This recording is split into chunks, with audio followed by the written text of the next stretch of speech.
రుణమాఫీ అని 2 సార్లు పేపర్ ప్రకటనలు ఇస్తే దాన్ని జోక్ అంటారు. అదో కామెడీ పీస్. కానీ నేను అనేది ఏంటంటే ఎక్కడ స్టార్ట్ అయింది ఈ రుణమాఫీ కథ? ఎన్నికలకు ముందు ఏం చెప్పారు రేవంత్ రెడ్డి గారు? కేసీఆర్ గారి ద్వారా రుణమాఫీ పొందిన వాళ్ళు కూడా అర్జెంటుగా బ్యాంకు పరిగెట్టి 2 లక్షల లోన్ తెచ్చుకోండి, నేను వస్తున్నా, రాగానే డిసెంబర్ 9 నాడు సంతకం పెట్టేస్తా, ఇచ్చేస్తా అన్నారు.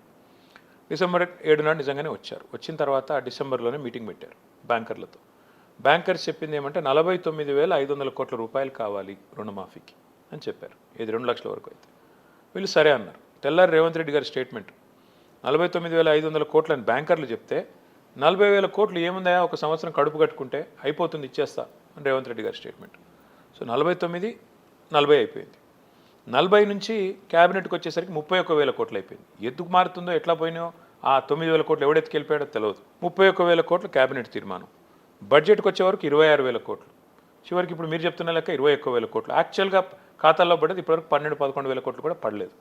అంటే తెలంగాణలో సామెత ఉంది, చారాన కోడికి బారాన మసాలా. మొదలైంది 49,500 కోట్ల కాడ, చివరికి ఇచ్చింది 11-12,000 కోట్లు. అది అయినట్టా కానట్టా?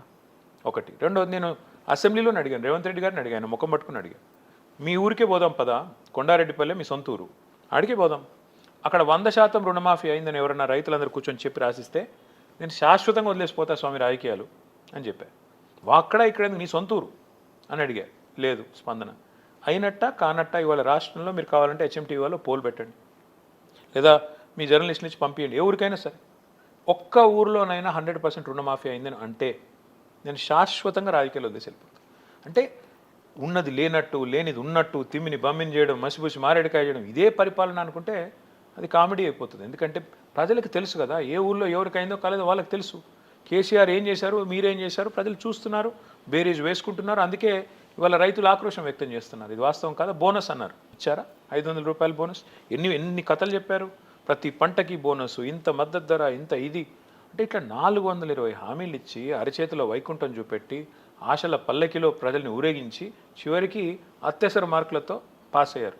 ఇవాళ ప్రజలు కోప్పడుతున్నారంటే కోప్పడికి ఏం చేస్తారు? 100 రోజులు అన్నీ అన్నారు, కాలేదు, రియాక్ట్ అవుతున్నారు.